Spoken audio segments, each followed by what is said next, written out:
Hello all and welcome back. I hope you're all doing really well. Thank you again for the love and support on the most recent video. Seriously appreciate it. Of course, if you aren't subscribed and you haven't got notifications turned on, make sure you do, as there's plenty of more crypto related content coming out on this channel, particularly to do with Hedera, especially as the ecosystem begins to kick off. Going to jump straight into this one as there is a fantastic news piece on Hedera that I wanted to cover that again shows the developer acceleration journey that Hashgraph is embarked on, and how we're probably going to see a lot of momentum over the coming months, particularly this summer to autumn period. Anyway, crypto fear and greed index back at a 24, still in extreme fear. However, we are far above where we were previously. As we can see on some of the charts, we did hit as low as 6 to 8 previously. And as we move back out of this extreme fear, obviously we're seeing some price appreciation across the board. Bitcoin is now back above $21,000. And we are seeing some of that positive momentum return back to the markets, particularly as some of those liquidation fears over platforms such as Celsius begin to get squashed. And then obviously, of course, we've had some bankruptcies, for example, Voyager and 3 Arrows Capital. But as many have said in the markets, it looks like the liquidity crunch is almost over. And hopefully there's some lessons learned here, not only from retail traders themselves, but big institutions and centralized and decentralized protocols about using leverage in a bull market is very different, and it turns very nasty as we enter a bear market. And hopefully we can stave off a similar liquidation event in the future. So things are looking fairly positive. Of course, I'm still averaging in. I cannot believe how low Hbar has been for a extended period of time right now. And it's fantastic for me to be able to continue to add to my positions. The world's largest non-exchange Bitcoin whale as well has purchased 901 Bitcoin, so another $19 million so far in July, and is now holding a total of 132,323 Bitcoin, which is worth $2.86 billion. So the whales are still accumulating Bitcoin at these price levels of around $20,000. And then we've got Michael Saylor as well talking about the performance of their position. So on August 11th, 2020, MicroStrategy embarked on its Bitcoin strategy journey, acquiring 21,454 Bitcoins, an aggregate purchase price of $250 million. Performance since that time of Bitcoin is plus 83%. MicroStrategy is up 79%. Obviously, part of that is because of those holdings. S&P only 16%, NASDAQ 6%, gold is down 14%, bonds 16% down, and silver minus 33%. So what he's effectively outlining here is how Bitcoin has outperformed a lot of traditional assets as well as equities across the markets in general. Despite how volatile it has been over the last 12 months, it's still performed much better over a 24-month time, or just under a 24-month time period compared to traditional assets. Many of you may have seen as well, Elon Musk has terminated his $44 billion Twitter deal. Lots of controversy over this, obviously, and Twitter is in material breach of multiple provisions of that agreement, according to the filing Musk has given to the SEC, and appears to have made false and misleading representations. I believe as well Twitter will probably have a case back against Musk, and there'll be some consequences as well as fines potentially that Musk has to pay. More than likely a drop in the ocean, though, to him himself. What this probably may mean, though, is we may continue to see Twitter developing on the crypto side, things like NFT integration, etc. And hopefully moving forward, obviously their share price has taken a bit of a battering over this announcement. However, this could turn out for the positive side. STADER, so incredibly 600 million Hbar staked, kind of as 𝗟𝗚𝗡𝗦 said on those interviews I had previously. Of course, they're all available on the channel.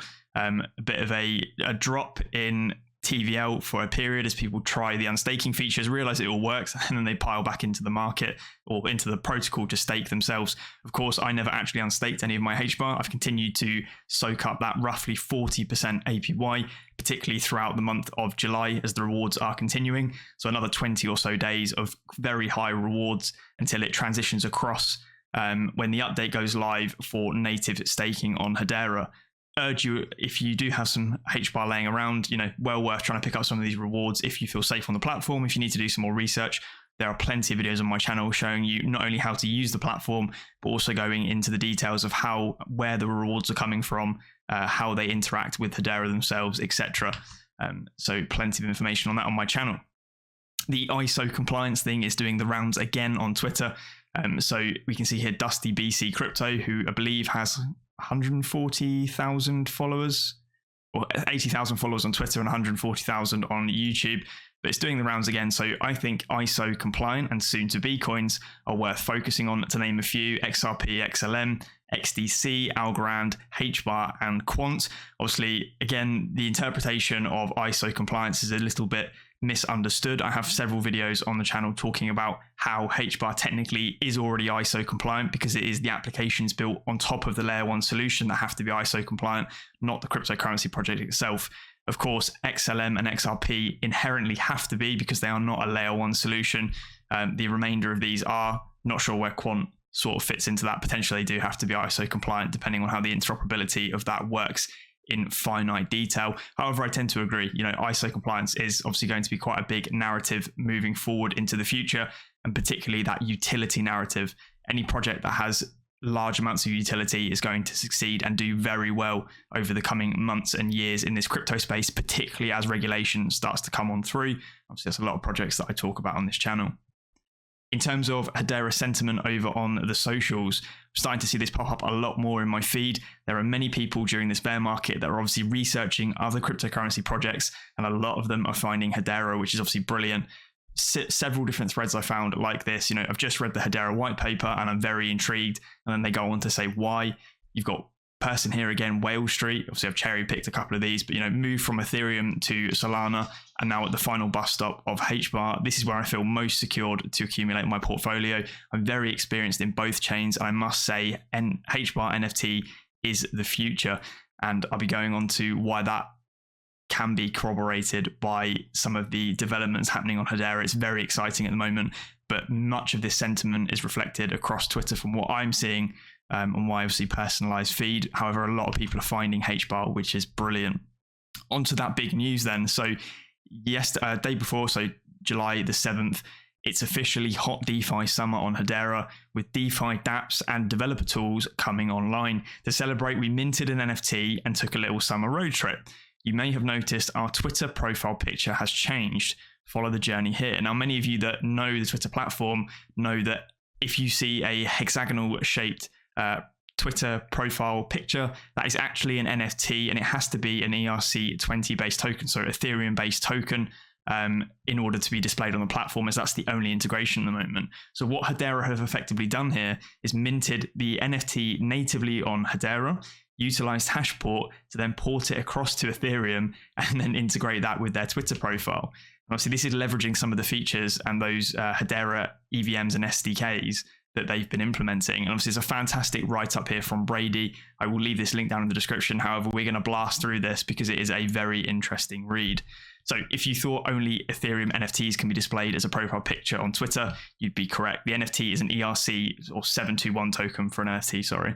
But what's more important is the network on which the token was initially minted was Hedera, the journey on which it embarked to become an ERC 721 token on Ethereum, and the ingenuity and innovation of the Hedera developer ecosystem. So this road trip employed several applications and utilities built by the Hedera developer community, including a browser wallet for managing NFTs and paying mint transfer and bridging fees. Of course, that was Hashpack. Marketplace for configuring and minting NFTs using interoperable standards. Bridging the NFT over to Ethereum, of course, Hashport. Some of you may have used that if you have followed my Dovu tutorial from Ethereum to HTS.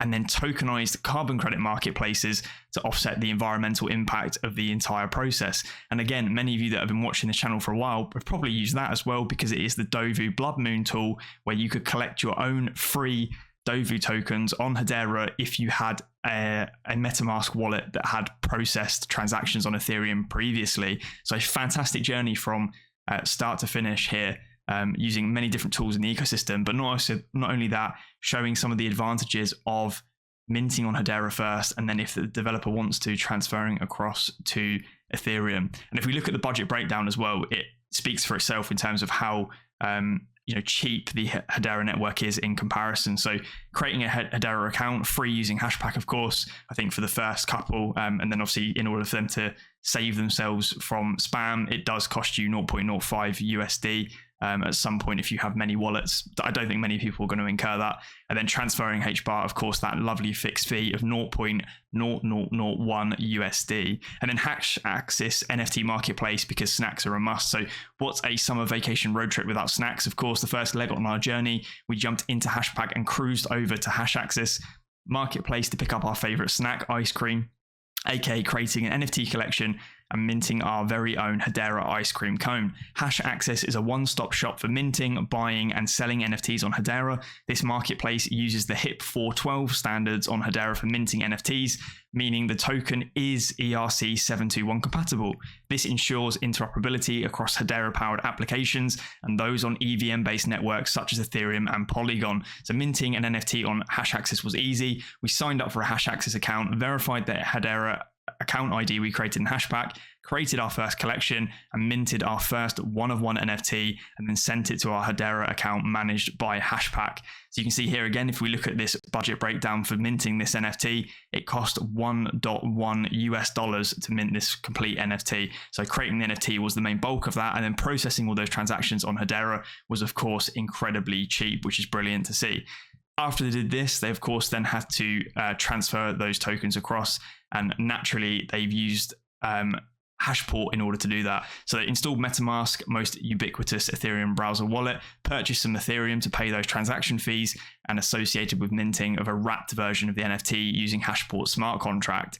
They then go and port that NFT directly across, and we can see the fee structure for that as well. So the NFT transfer on Hedera to Hashport's locked account, obviously minuscule fee again at 0.001 USD. There's a small Hashport fee of 1.1 Hbar, and then a huge Ethereum NFT minting fee, of course, for gas at $115 US, completely eye-watering in comparison to what it's been costing on Hedera. And that's it. They've effectively minted the NFT directly on Hedera and then converted it into an ERC-721 NFT based on Ethereum via these various different services. But obviously it doesn't end there. They've then gone ahead and utilized that Dovu tokenized carbon offset marketplace in order to claim back some Dovu tokens on Hedera for expending those gas fees and creating some CO2 emissions. So some free Dovu. Again, there's videos on my channel showing you guys how to get these tokens for free if you do have those.